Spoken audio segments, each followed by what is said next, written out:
Overtime!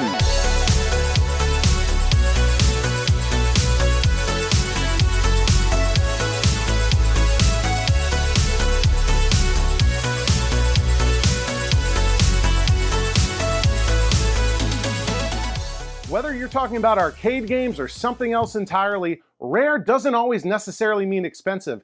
And in this episode, we're going to be picking up an arcade cabinet that's so rare, I'm willing to bet you've never even seen pictures of this thing before. But don't worry, we're not going to break the bank. That's not something we do on this channel. We buy broken games really, really cheap and fix them up real nice. So anyway, this popped up recently on Facebook Marketplace in my area, and I was immediately very interested. I'll give you a minute to figure out what this might be until I explain exactly what this is. And like I said, I was interested, but there were a couple of things that made me hesitate. I was on the fence, not sure if I wanted to pull the trigger and get this. The first one was, the asking price was a little bit expensive, and I wasn't sure if I really wanted to spend what the seller was looking for, but I saved it in my saved items on Messenger and periodically came back and kept checking.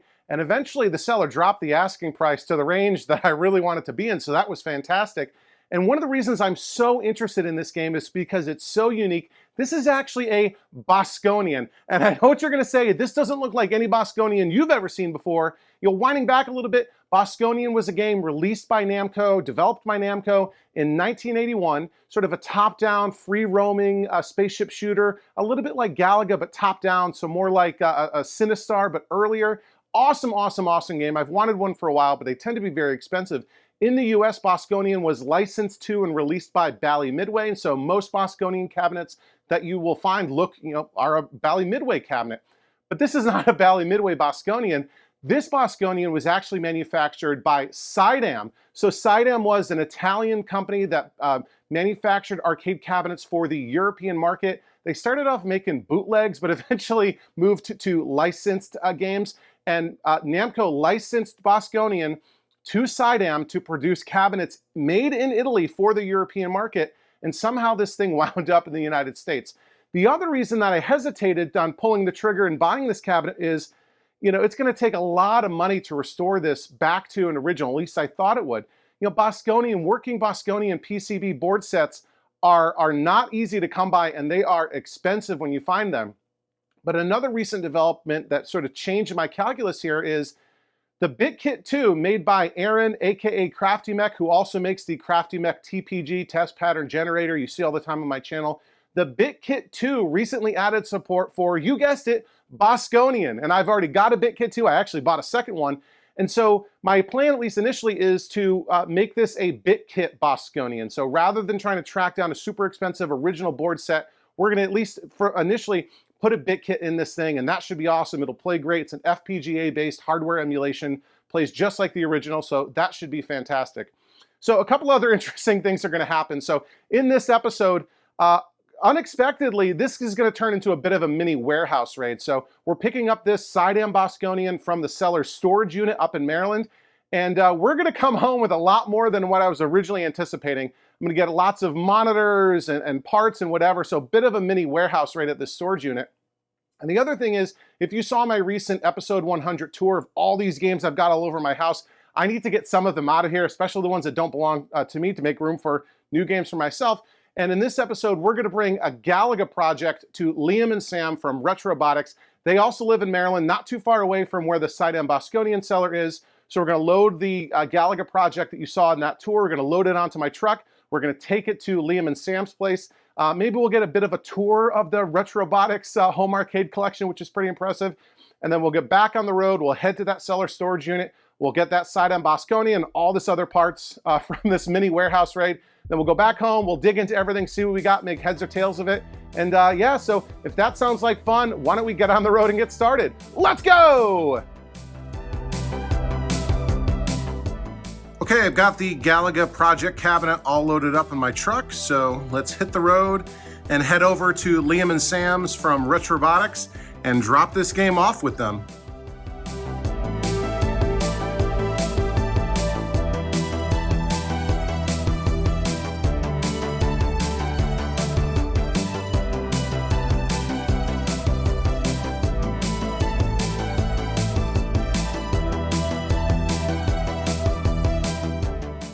Good morning. It is All right. early. It is early. We're here at Liam and Sam's, and say hi, Liam. Hi, Sam, aka 64-bit and Space Sam. We got Ripley back there. Digging in the corner. Here is the Galaga I just dropped off, which should Yeah. be a really fun project. Game Obviously, with free spiders. free spiders. Yeah. Oh, now Ripley wants to say hi. So She's let's. after the free spiders. So obviously Liam and Sam do the Retrobotics channel on YouTube, and Liam is a co-host with me of the Coin Jam podcast, which Sam joins every now and then, which is always fun. Let's do a quick walkthrough. I've only got a couple minutes here. Yeah, let's go. So obviously this is the garage. It's a mess. few projects in here, including a vertical monitor frame that I'm picking up for one of my Qbert projects. Speaking of projects, we've got a few over here. I see a Mortal Kombat back there. That's going to be a Konami Aliens. It's a dedicated Konami cabinet. And a little mini Agent X I need cloak a and control dagger. panel for that. Yeah, very cool. Space shuttle right there. Space shuttle pin project and a workshop. Look at all this cool stuff. It's a disaster. Hey, everyone is. Oh, and look at this, a bunch of chassis. Okay, let's come inside. Again, I'm in a hurry. I got another pickup to get to. Yeah, you got a busy schedule, Charlie. I know. It's my day off, too. So here is the main arcade room, and look at that. Look at that 6-player X-Men, so big that Sam can fit inside the control panel. We'll take a look right here on this row. So we have a Tron, a beautiful Tron, and a really cool Solar Fox, which is a very awesome game. In my opinion, very underrated. Really cool artwork. Look at that. And the joust that they restored, all the work to redo those stencils, and you can barely see it on the side. Yeah, you know what? It's the thought that counts. That's right. It's the care and love and attention. And the Robotron that up until recently had a J-Rock, but now it's got an original board set. All three. Recent pickup, this beautiful all-original Cinestar, kind of incredible. You don't see many of these, especially not in this original condition. Almost immaculate. No, it's great. It really is. Even the control panel, beautiful shape, the CPO. Another recent pickup, a Qbert.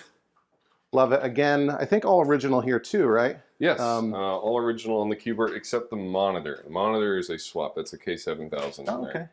So that's Very why it doesn't cool. have the typical typical burn. Qbert burn. Yep. Space Invaders Deluxe and Centipede and this behemoth, incredible Hulk-sized 6-player X-Men. For reference, I'm 6'5". And it's This bigger thing than you. is really large. And just the size of, like, this is like a dining room table, right? The control panel. It's enormous. All right, we'll come back here. We've got a Space Duel Cocktail, which is probably the best format, in my opinion, for Space Duel, because you can do the head-to-head, sort of setup there. We have a Mortal Kombat 2, which I think was your first game that you picked up, Liam, years and years ago. Yeah, way back when. It was actually in this cabinet when we got it, the Aliens cabinet. Okay, the Dynamo, yeah. So we picked up that Mortal Kombat cabinet and swapped it back over. Very cool. Gate of Doom and another unusual cabinet. I still have no idea what that is. Gold T-molding. What does it say? City of Oak Hill vending machine license. Okay. And we have the Aliens in the old Mortal Kombat Dynamo and a beautiful Smash TV. Very cool. Space Station. All right. Cool pin. And another recent pickup, a beautiful, beautiful Addams Family. Yeah. Look at that. That thing is a pride and joy right there. I'll take a quick look here at the playfield. That's awesome. All right, and we have the cocktail lounge right behind you, Liam. Three cool games in here. Whoa, it's bright. We have an awesome Crystal Castles, which is a game that's really been growing on me lately as I've played more and more of it. You know, it's one of those, in my opinion, it's a game that maybe the first time you play it, it doesn't really click, but... And the cocktail format is uncommon and weird. Because oh, it is. It actually saves separate initials on the maze for the second player. So when it flips screens, you'll see the second player's top score on that castle versus the first player's. Dig Dug Cocktail, another sort of uncommon cocktail. I've got one, but converted to Do Run Run. and millipede. So 2 trackball cocktails in the same room. We of course have the cocktail bar here. Wouldn't be complete without it.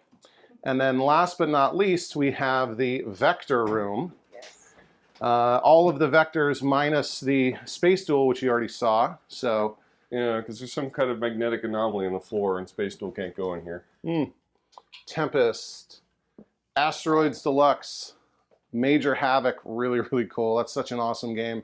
Lunar Lander with the junkyard thruster control. Hey, it doesn't look that bad. It looks great. Owl Eye Coin Door, and the free battle zone that you picked up. Yeah. Kind of wild. A little framed translite for Atoms, Gauntlet 2, and last couple right here, Asteroids cocktail, and a Ms. Pack cocktail. All right, I think that's everything, right? You missed one. Oh, I missed one? Firefox. Oh, how could I forget Firefox? Another amazing, amazing pickup that you guys made. And what a cool, interesting, and unique machine. Oh, there's some classified information I probably shouldn't show. All right, so Liam and Sam, thank you so much. I've got to get on the road to make another pickup, but good luck with the Galaga, and I'll be back at some point to play these awesome new games that you guys grabbed. Yeah. Thanks for the Galaga. And make sure you're subscribed to Retrobotics on YouTube. Link down below. Do it right now. All right, let's get back on the road. Bye.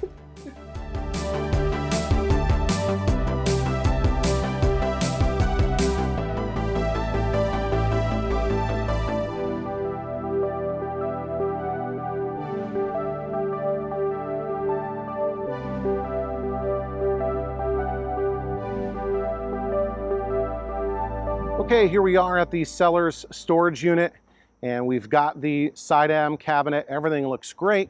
I shrink wrapped it a little bit just to keep the back door on, which is a little bit loose right now. And we can see through that shrink wrap, we've got a manufacturer sticker here that says Sidam, and it's all in Italian. So super cool. Very excited about this. The seller was an awesome guy. And I got more than just this cabinet. So I guess the seller used to be really into the hobby, and he's kind of slowed down a little bit. I think he's getting ready for a move. So really consolidating, and we got a ton of extra stuff. So we'll get this all home and dig through it, but we got a complete 4600. We got a complete minus remote board K7000. We got a spare 19-inch tube.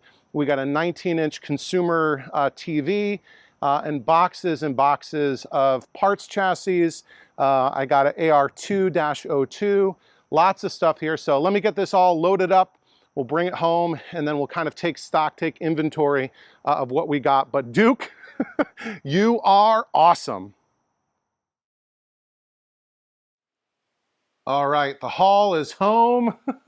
And what a haul this is. You know, I was not expecting that to turn into a little bit of a mini warehouse raid, or at least a mini storage unit raid, but I was expecting only to come home with that cabinet there, and we got a bunch more.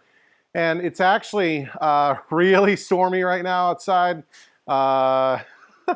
It's been super hot, high 90s all day, super high humidity. We're getting blasted by a thunderstorm right now. We've already lost power twice, but it's come back on both times, so hopefully that won't cause any issues recording this episode. But anyway, let's dive in and see what we got.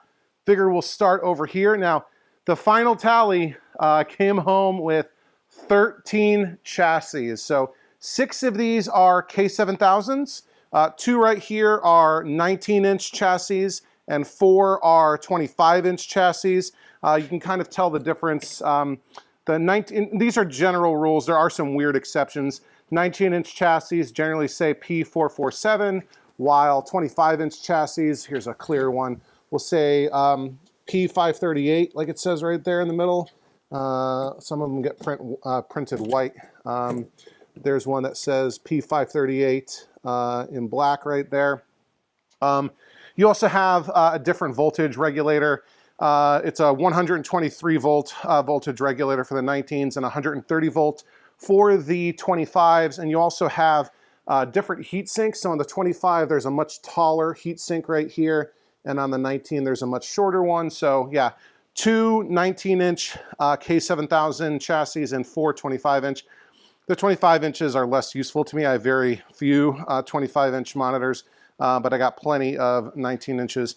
And two of these chassis, one 19-inch and one 25, are missing the flybacks. The others have theirs. Likely all of them need to be replaced anyway, because these OEM white knob K7000 flybacks often get cracked up really good.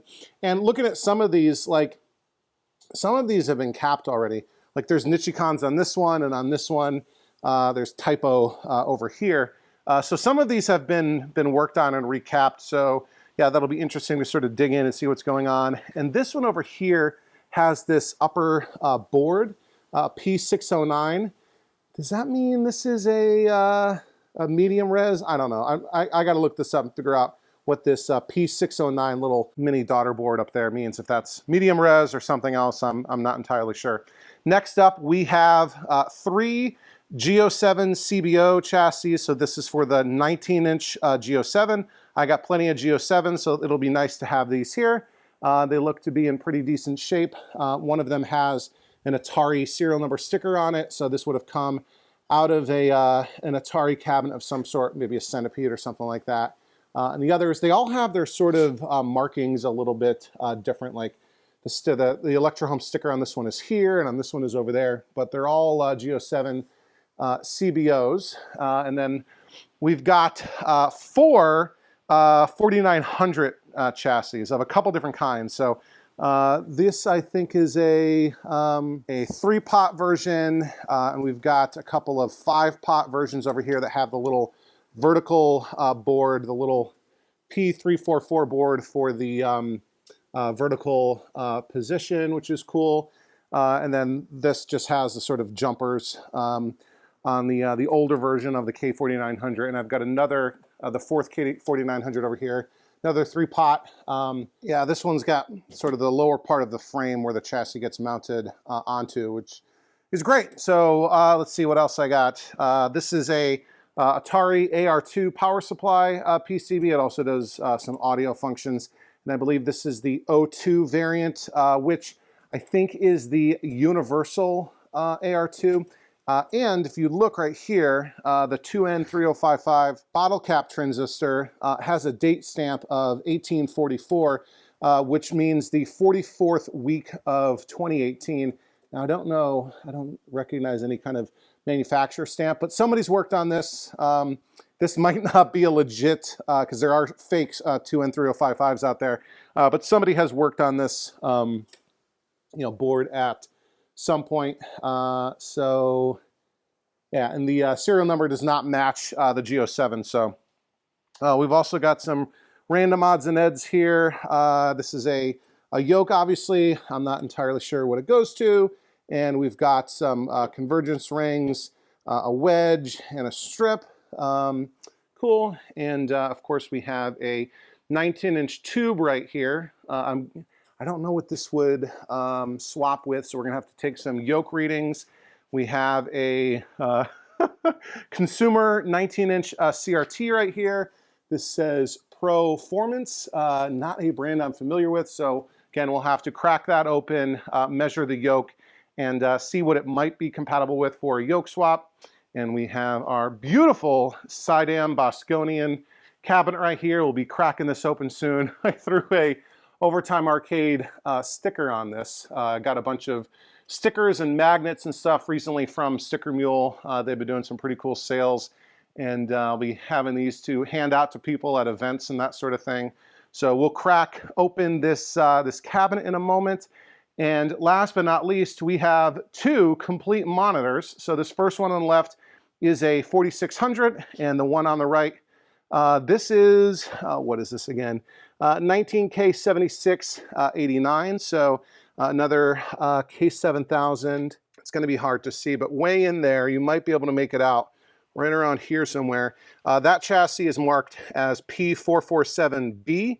And you see this rainbow ribbon cable right here. This is supposed to go to a remote board, although the remote board is missing. So if anyone's got a K7000 remote board for a P447 chassis PCB, I might be interested in that. Both of these tubes have a little bit of burn. And the K7000, I'm not sure what it is. It's definitely baseball. So there's home plate right there. The batter's boxes, it says Stewart. This would be like, you know, the scoreboard sort of stuff and a score up here. I can't quite recognize what this is. Maybe somebody out there might know. And then over here, I don't know. We've got a play field that's all dark and then light around it. I don't know. I'm trying to make out. I can see credit. I can't quite make out any of the text, but maybe someone recognizes this burn. And again, this is a 19K4602 Wells Gardner K4600. We've got our vertical daughter boards right there. So yeah, pretty excited about that.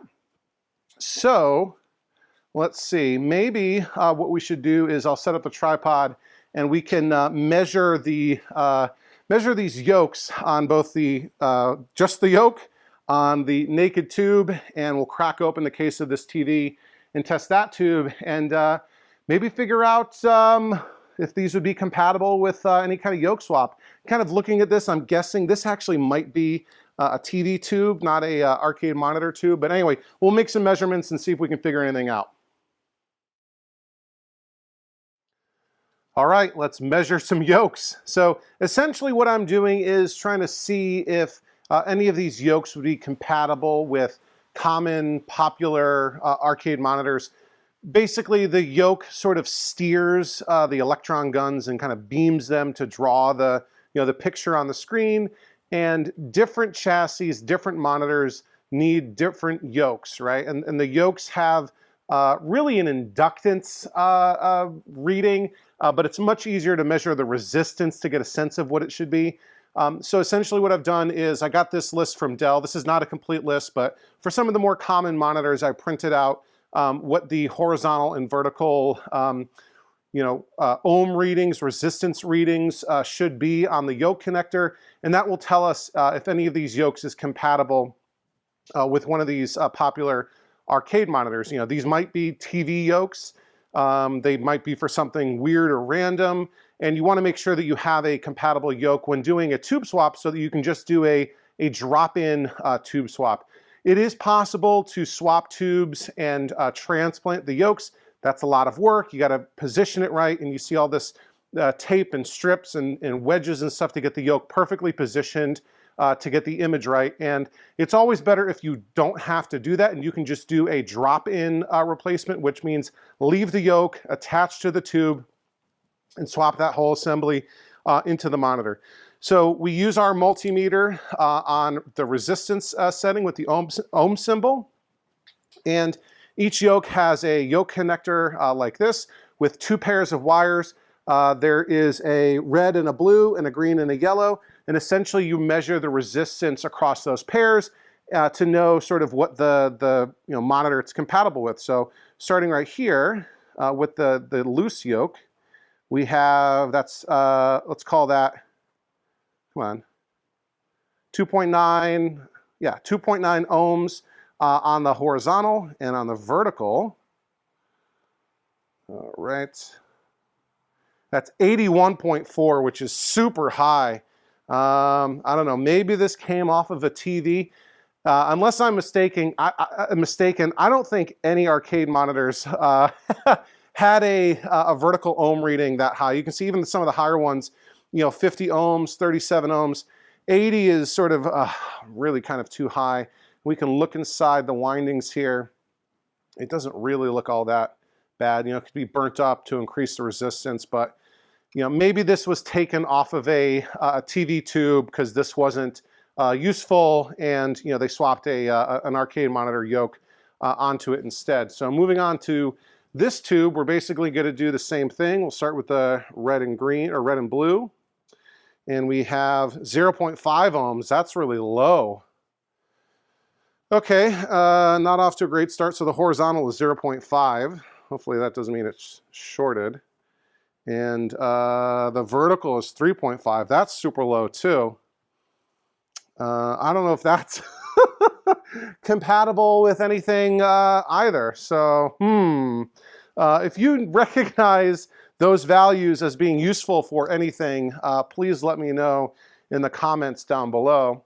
Now, let's see if third time is a charm. We're going to move over here to this old consumer television, which has a sticker with a date stamp on here that says January 1984. In fact, I can come in here. We'll kind of take a look at the model number here. So model, I see 564-421-91351. Manufactured January 1984. Now, that's potentially a good sign. It says Sears right here. Sears Roebuck Company. Assembled in USA. Isn't that crazy? There's nothing on the model number right here. But yeah, so we're going to crack this open to get access to the tube or the yoke. So it's got the wood grain sides, and again, that is also a good sign that we might be dealing with a potentially compatible tube here. So I'll just position the camera on the tripod, and we will go ahead and unscrew this thing. And I looked, and I think there's just 4 hex screws holding this back cover on. I don't know if I can get to that one without leaning over in front of the camera.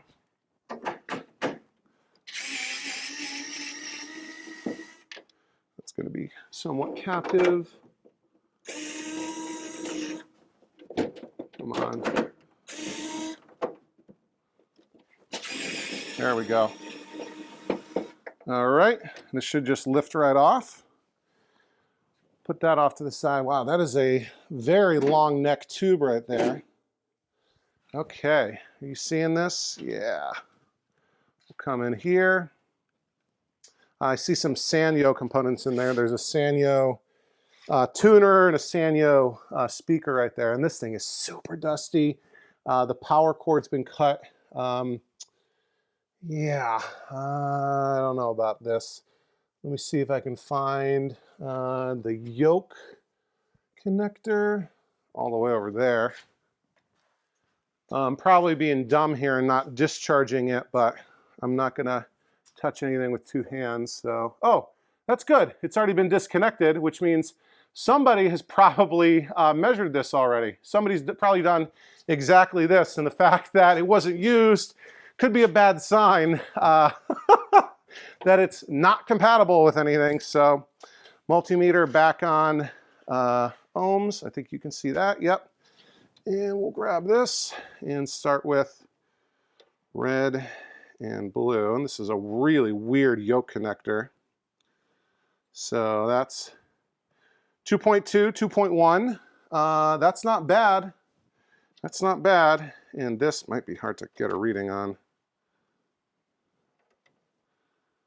Let's see.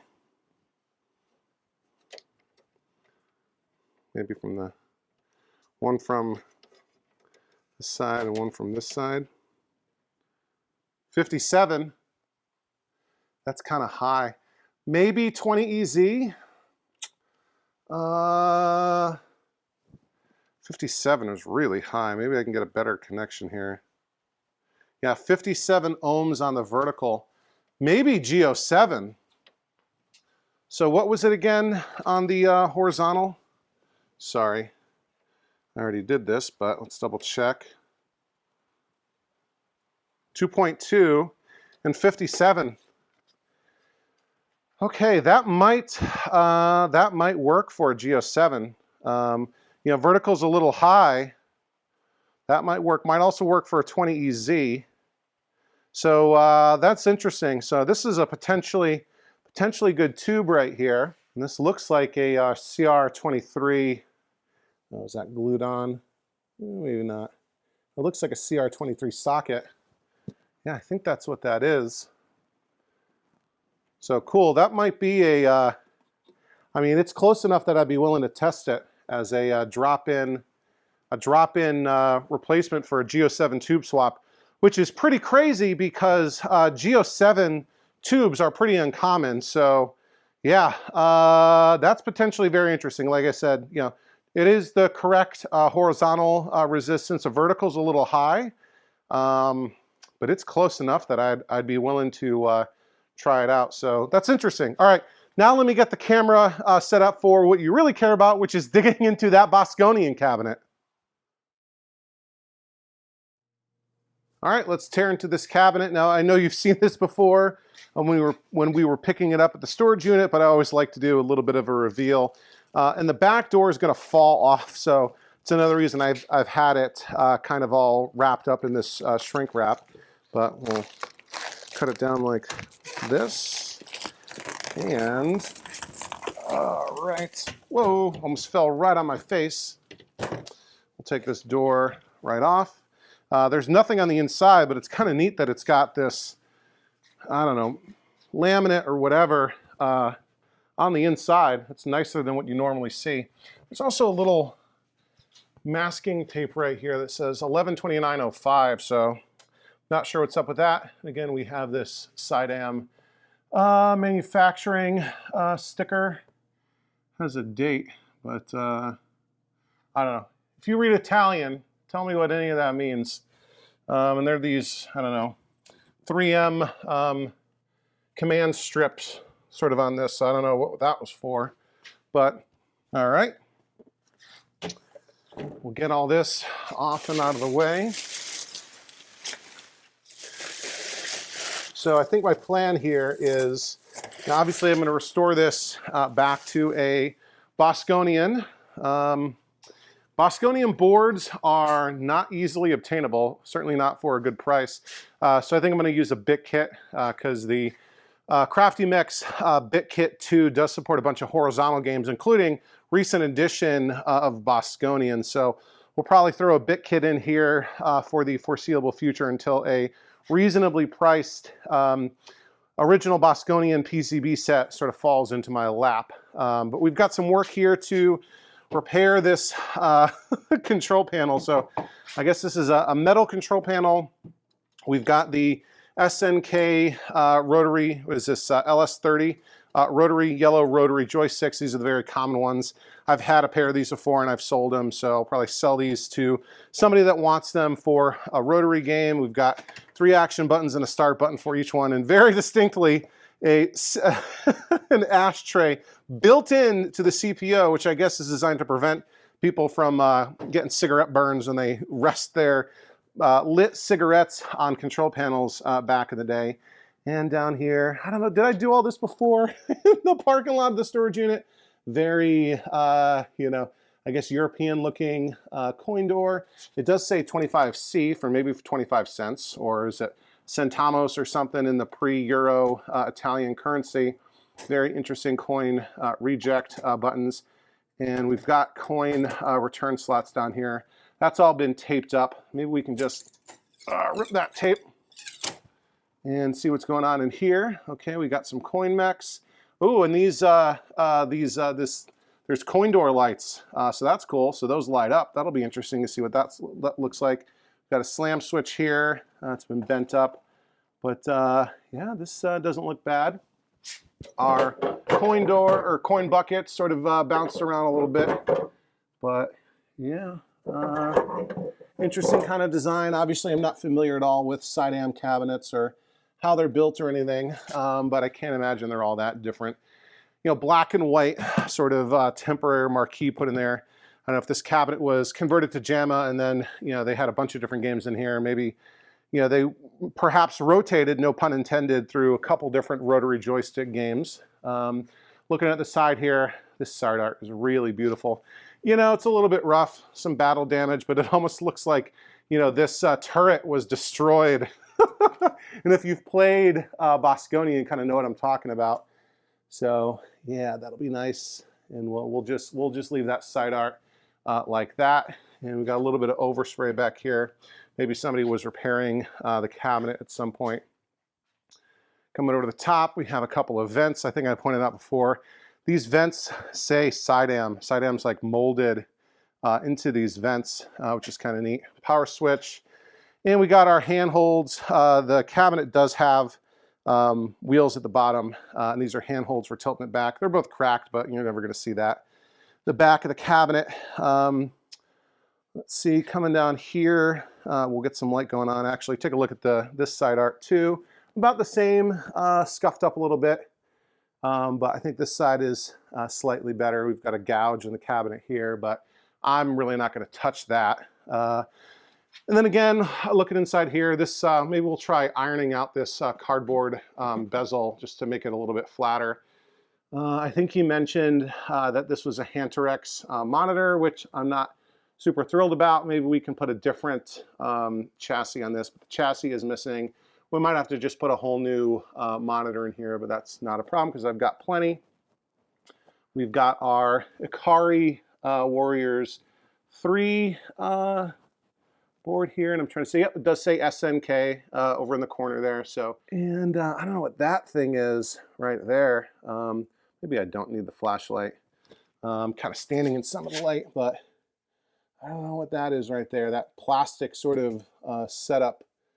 Not familiar at all. Switching power supply, and look at that. There's like wood grain board back there.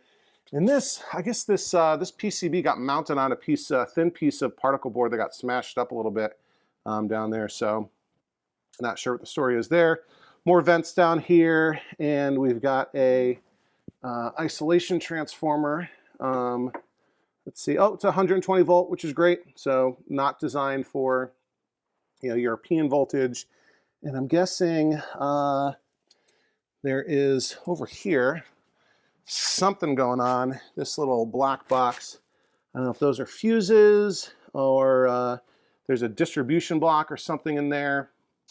We have a Sidam sticker right here that says La Sidam Garantisse. So it's a guarantee. 12 months on the CPU, 6 months on the monitor, I'm inferring. Maybe somebody can translate that Italian for us. Anyway, so the seller said that this was playing blind. Obviously the monitor is not going to work because it doesn't have a chassis. But let me see if we can hook this up. We've got, I'm guessing maybe this is a serial number right here. 112830. Oh, you can't even see that. 112830. I don't see anything else in here that might be a serial number. But yeah, let me think about this a little bit. I'm going to reconnect. Actually, I'll probably first start by testing the voltage coming off the power supply, and then we can look at reattaching this harness. But there's something else going on right here. Is this an older? What in the world? Yeah, let me look at this a little bit and see what's going on. Did that? What the heck did that go to? Anyway, let me figure this out, and we'll do some testing, and maybe we'll hook up a known working monitor and see if we can get a Ikari 3 playing on something. So stay tuned. All right, here's what's going on. There's a couple of things here. I did plug in the cabinet and test the power supply. The power supply does work. It was really kind of cranked way up, but at least it's working, and I was able to adjust it down. Again, I was testing it with no load, which isn't necessarily the way to get the most accurate reading, but at least I know that it's working and it's not putting like 12 volts on the 5-volt line or whatever. One thing I didn't like is, so the power plug here isn't grounded, whatever. But the power cord goes directly into the isolation transformer before it goes to the power switch. So as soon as you plug this thing in, that transformer is always plugged in and always on, whether or not the power switch is on, which I don't really love.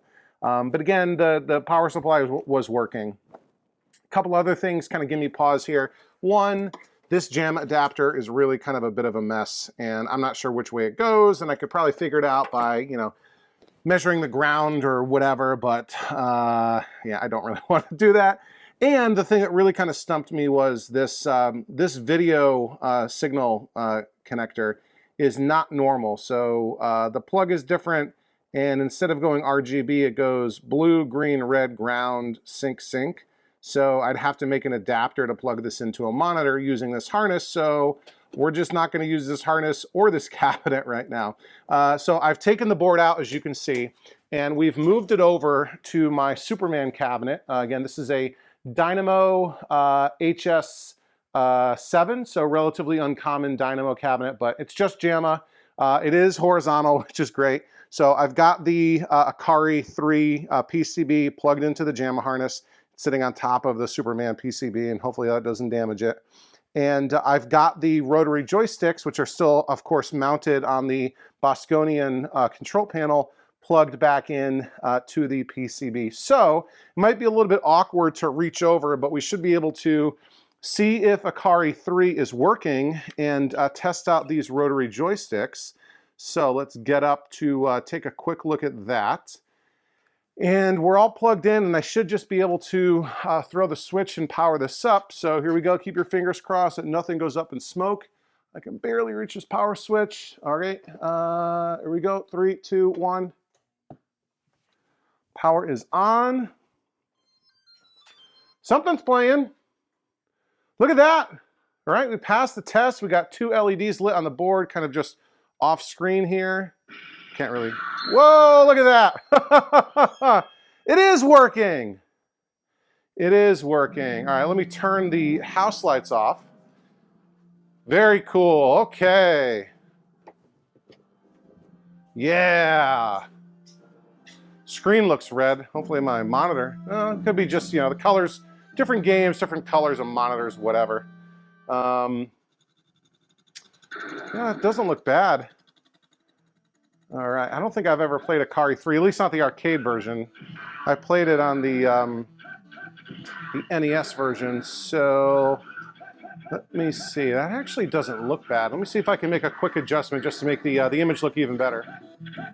All right, that's probably the best I'm gonna get it. It's a very weird angle with the PCB tray pulled all the way out and everything going on. It looks even better in person than I can tell that it looks on camera, but I think we're okay. It's not on free play, so let me try coming in here and coining up really quick. There we go. We've got 1 credit, and there we go. We've got 2, and I'm going to try starting a 1-player game. All right, that button's not wired up. Let's see. Here we go. Okay. It says, "Ha, they've been tricked by our false information. Let's start our rescue." So let's see, we jumped out. Uh-oh. I'm twisting, but I'm not moving.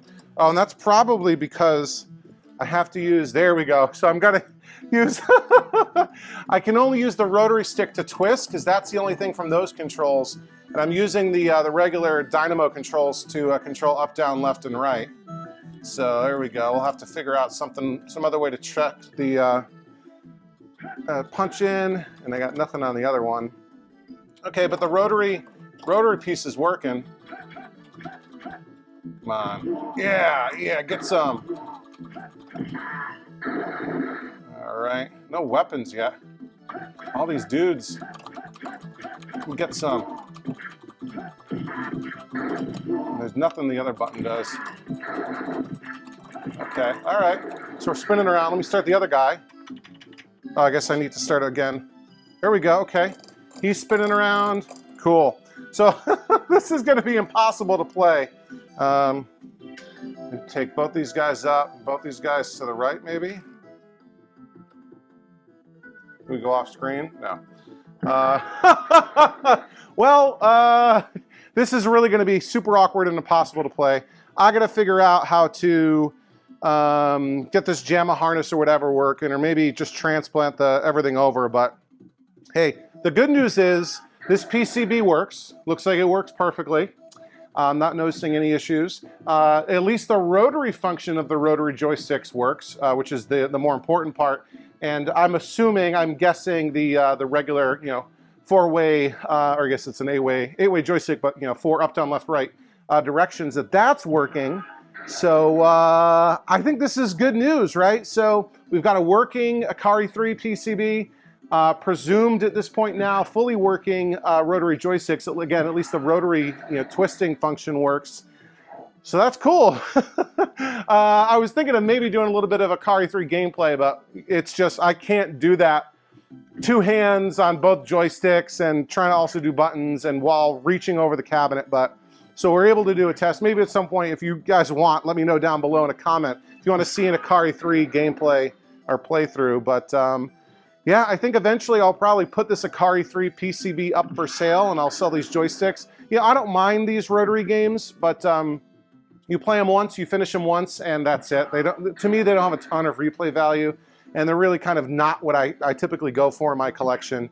So yeah, if you're interested in buying this Akari 3 PCB and or these joysticks, let me know and I'll hook you up with a good price. But yeah, I'm happy. I'm excited. So cool. That's all good stuff, and we'll figure out what to do with this cabinet.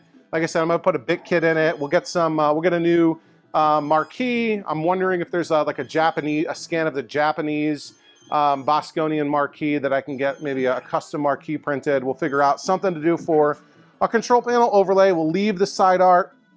We will, have to obviously, let me turn the lights back on. We'll have to obviously repair the control panel and figure out how to position a joystick. Usually Bosconian has a joystick in the middle and buttons on the sides, but we've got this lovely ashtray, built-in ashtray in the middle. And I don't know if that's supposed to be where it's positioned or what. So anyway, I think that'll do that. Do it for this video. I hope you enjoyed this pickup of a Sidam Bosconian cabinet converted to Akari Warriors 3.